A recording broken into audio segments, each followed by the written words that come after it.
നമ്മുടെ body language. ഇവിടെ ഈ ബോഡി ലാംഗ്വേജ് കൂടി മാറും എപ്പോ നിങ്ങളുടെ സബ് കോൺഷ്യസ് മൈൻഡ് മാറുമ്പോൾ. സബ് കോൺഷ്യസ് മൈൻഡ് എന്ന് പറഞ്ഞാൽ മനസ്സ് രണ്ട് പാർട്ടാണ്, 2 part. 1 conscious, second sub conscious അല്ലെങ്കിൽ അൺകോൺഷ്യസ്. ഈ സബ് കോൺഷ്യസ് ആണ് മൈൻഡിന്റെ 90%. 90% സബ് കോൺഷ്യസ് ആണ്. ഈ സബ് കോൺഷ്യസ് നമ്മുടെ ചിന്തയെ എപ്പോഴും വീണ്ടും വീണ്ടും വീണ്ടും വീണ്ടും പിന്തുടർന്നുകൊണ്ടിരിക്കും. ഇവിടെ ഞാൻ ഒന്നുകൂടി പറയുന്നു, നിങ്ങൾ ഇൻവെസ്റ്റ് ചെയ്യേണ്ടത് ഈ ഡിവൈസിന്റെ ലോകത്ത് നിങ്ങൾക്ക് എങ്ങനെ പഠിക്കാം. ഇന്നലെ എൻ്റെ അടുത്തൊരു ഇന്നലെയല്ല, 2 ദിവസം മുമ്പ് ഒരു വിദ്യാർത്ഥി വന്നു. +2 പഠിക്കുന്ന വിദ്യാർത്ഥിയാണ്. +1 മുഴുവൻ വിഷയങ്ങളിലും A+ കിട്ടിയ കുട്ടിയാണ്.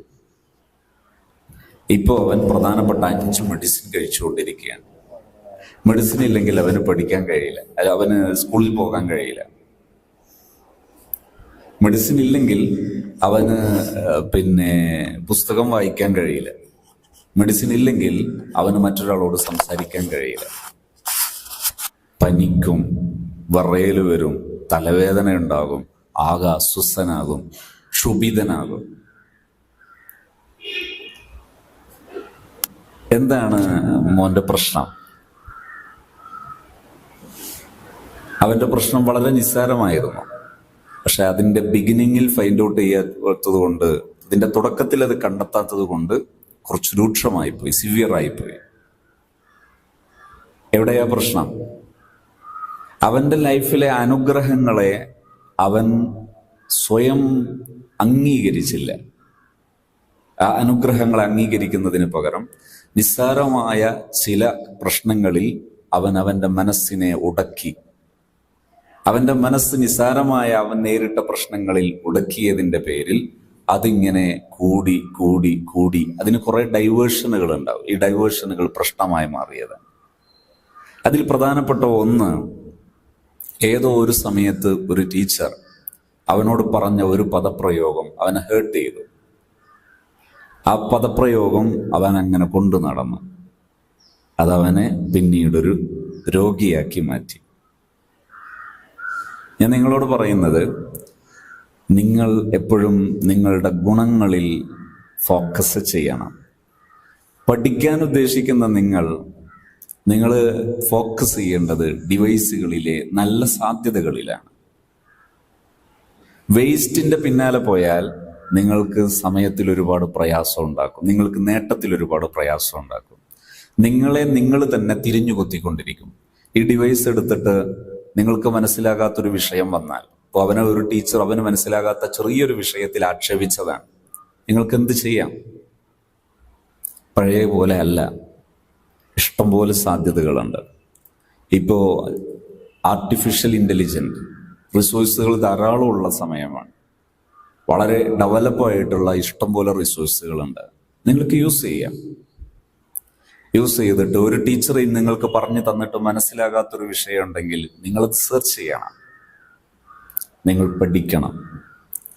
നിങ്ങൾ അടുത്ത കാലത്ത് പോപ്പുലാരിറ്റി കൂടുകയാണ്. പോപ്പുലാരിറ്റി കൂടുന്ന സമയത്തുള്ള പ്രശ്നം എന്താണെന്നറിയാം? റിസോഴ്സുകൾക്ക് വേണ്ടി കോമ്പറ്റീഷൻ ഉണ്ടാകും, മത്സരം ഉണ്ടാകും.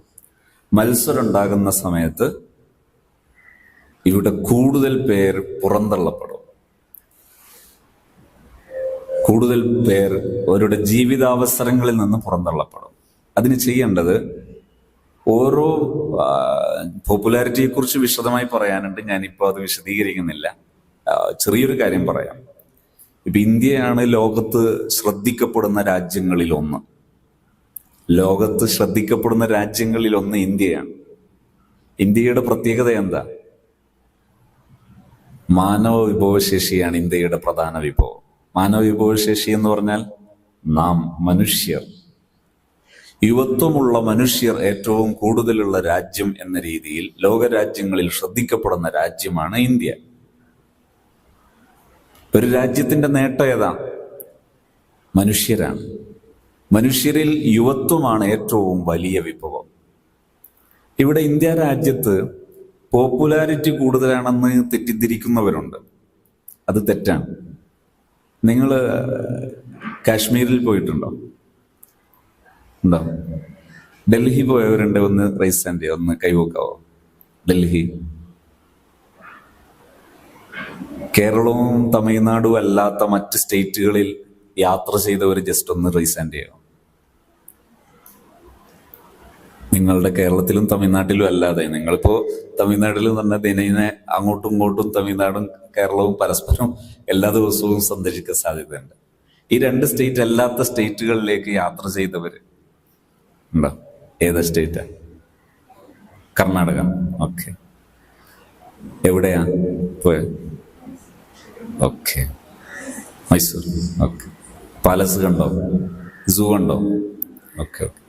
അപ്പൊ നമ്മൾ കർണാടകയിലൊക്കെ യാത്ര ചെയ്യുമ്പോൾ, അതുപോലെ തമിഴ്നാട്ടിൽ തന്നെ ധാരാളം സ്ഥലങ്ങളിൽ യാത്ര ചെയ്യുമ്പോൾ, മനുഷ്യർക്ക് താമസിക്കാനും മനുഷ്യരുടെ താമസ സൗകര്യങ്ങൾ ഒരുക്കാനും ഒക്കെ ഇഷ്ടം പോലെ സ്പേസുകളുണ്ട്. മനുഷ്യർ താമസിക്കുന്നത് നഗരങ്ങളിലാണ് കൂടുതൽ താമസിക്കുന്നത്. അതുകൊണ്ടാണ് പോപ്പുലാരിറ്റി പ്രശ്നമാകുന്നത്. മനുഷ്യർ ഗ്രാമങ്ങളിലേക്ക് താമസിക്കുകയും ഓരോ മനുഷ്യർക്കും ആവശ്യമായ പഠിക്കാനും ഉയരാനും വർക്ക് ചെയ്യാനുള്ള സാധ്യതകൾ ഓപ്പൺ ചെയ്താൽ ധാരാളം ഇനിയും ഇതിന്റെ 6 ഇരട്ടി മനുഷ്യർക്ക് ഇനിയും താമസിക്കാൻ സൗകര്യം നമ്മുടെ നാടുകളിൽ തന്നെയുണ്ട്. ഇനി ഇത് മാറുന്നൊരു സമയത്ത് ഏറ്റവും കൂടുതൽ സ്പേസ് ഒഴിഞ്ഞു കിടക്കുന്നത് 2 ധ്രുവങ്ങളിലാണ്, ആർട്ടിക്, അന്റാർട്ടിക്. ഈ 2 ധ്രുവങ്ങളിലെ പ്രശ്നം എന്താ? ഒരു ധ്രുവത്തിലുള്ളത് മരുഭൂമിയാണ്, മറ്റൊരു ധ്രുവത്തിലുള്ളത് മഞ്ഞുഭൂമിയാണ്. മനുഷ്യർ ഉഷാറായാൽ, നിങ്ങളെപ്പോലെയുള്ള ഭാവിയിലെ കഴിവുള്ളവർ, വളരെ ഇന്റലിജന്റ് ആയിട്ടുള്ളവർ വളർന്നു വന്നാൽ, ഈ മഞ്ഞ് മരുഭൂമിയിലേക്ക് നീക്കം ചെയ്താൽ മരുഭൂമി ഫലഭൂയിഷ്ടമായ ഭൂമിയായി മാറും. അതുപോലെ മഞ്ഞുഭൂമി താമസയോഗ്യമായി മാറും. അങ്ങനെയാകുമ്പോൾ ഇനിയും യുഗങ്ങളോളം താമസിക്കാൻ മനുഷ്യന് ഭൂമി തന്നെ ധാരാളമാണ്. ഇങ്ങനെ ഒരുപാട് ചിന്തിക്കാവുന്നതാണ് പോപ്പുലാരിറ്റി എന്ന് പറയുന്നത്. ഞാൻ ആ ഭാഗം അവസാനിപ്പിക്കുന്നു. ഞാൻ എൻ്റെ പ്രിയപ്പെട്ട മക്കളോട് പറയുന്നത്, നിങ്ങൾ പഠനം എന്ന വിഷയം എപ്പോഴും ആസ്വദിച്ച് മാത്രം പഠിക്കും എന്ന് തീരുമാനിക്കണം.